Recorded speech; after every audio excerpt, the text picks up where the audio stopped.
Hey there everybody, Chris here from Wizard Way. Welcome back to the channel. I am finally getting around to doing a late night tutorial. I apologize this is coming so late in the event, but we have tips and tricks to give you guys for the House Pride events. So there is a new feature here in Hogwarts Mystery where you can now do House Pride events. The point of them is to gain as many house points as possible within a limited amount of time.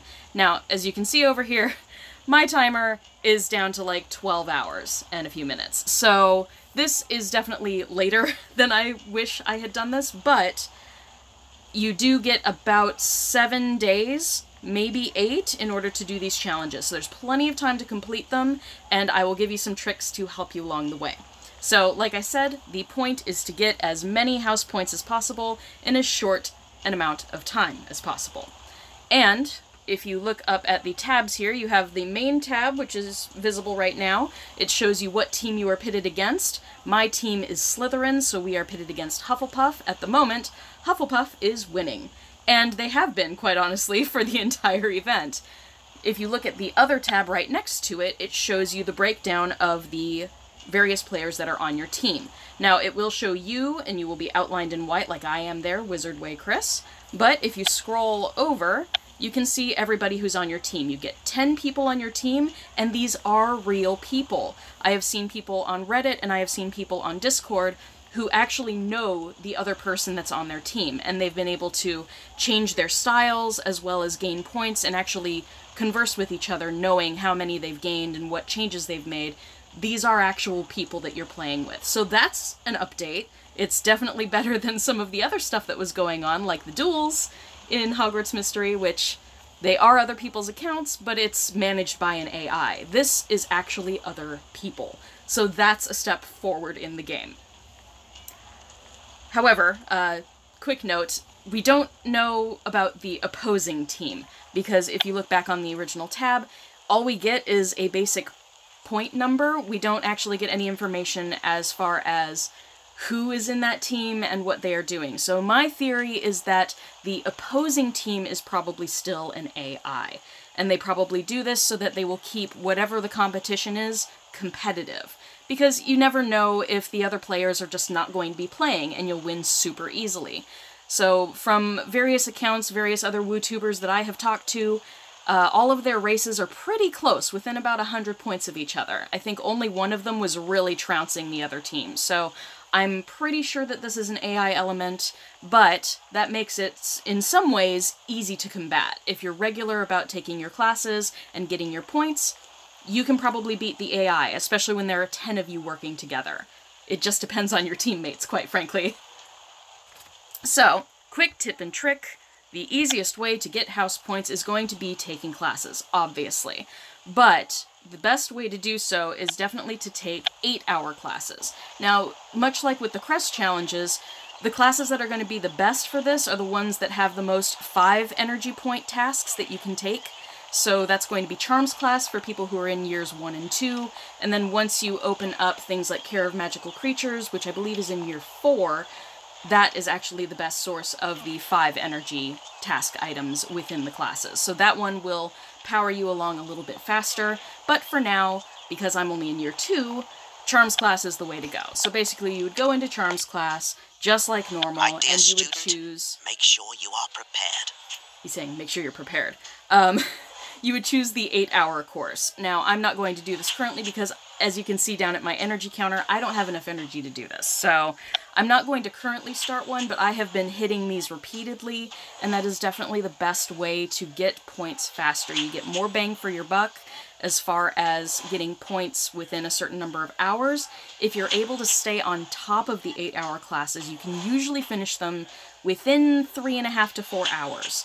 If you do that, you will definitely be getting a lot more house points than you would by taking the 1-hour classes. But it does mean that you have to stay on top of it. If you think that you're going to forget about the classes, you can go back to the tried and true method of just doing the 1-hour classes when you have a full energy counter, because a full counter will get you through a 1-hour class easy peasy, no problem. You can finish it in 2 minutes, wait an hour and a half, come back, take another 1-hour class. So that's, you know, strategy number 2. But really, the best one, if you're trying to get the most points possible, is going to be doing the 8-hour classes. A couple special notes that I did want to mention. If you take a look at the challenge here, and take a look at my points, I have 176, which is actually really, really good. If you take a look at the various prizes here, you start earning notebooks. Now, notebooks can now be used to obtain different skins for your pets, and even different pets. So, if you look at our little pet tab here, we now have 2 new pets right here that you can actually purchase with these notebooks, and the notebook counters are down here on the side now. So when you are doing these quests and doing these pride challenges, the new point is to get as many of those little notebooks as you can. By doing that, you open up more possibilities with your pets, and I'm not positive whether or not those new pets actually give you energy or not, but I'm assuming that they would based on the other pets that are in the game. That seems to be their primary purpose, other than looking cute. So if we look at our goals here, you definitely want to be getting as many points as possible so that you can unlock the challenges as you go. So those various rewards, the first notebook one is going to be at 85 in this particular House Pride Challenge, and then you get an extra 5 notebooks if you reach 180. And that's not as easy as it sounds. When you break down the math for these challenges, you really can't get to 280 points within a 1-week period unless, number 1, you are super on top of your classes and taking them non-stop, even when you're supposed to be sleeping, which is a bit of a challenge. And number 2, you really can't really get to those unless you spend money in the game. Now, some people are willing to do that, others are not. I typically don't. In this one case, because I was getting stuck in some of my plot elements, I did purchase a little bit of gems to give me some extra energy to get through everything so I could get back to earning more points. So that does bring me a bit of a segue into the special notes. So, plot elements in the game. When you are doing your plots, it's the little H up top. Side quests too, these do count. When you're doing the actual tasks, if you earn house points from a professor, or lose house points from a professor, these do impact a little bit how you are doing in your House Pride Challenge. If you gain points, all of those points count. So, for me, for example, I am at the very end of year 2. I just went and did some stuff with the Cursed Vaults and got myself in trouble. I got 50 points deducted from Slytherin by Professor McGonagall. But those 50 points that were deducted did not actually impact... Oops, wrong tab. They did not impact my point total. So looking at my 176, it should be 50 points lower. It should be at what is that? Oh gosh, math, it's late at night. 126. It should be down at 126 because I lost 50 points.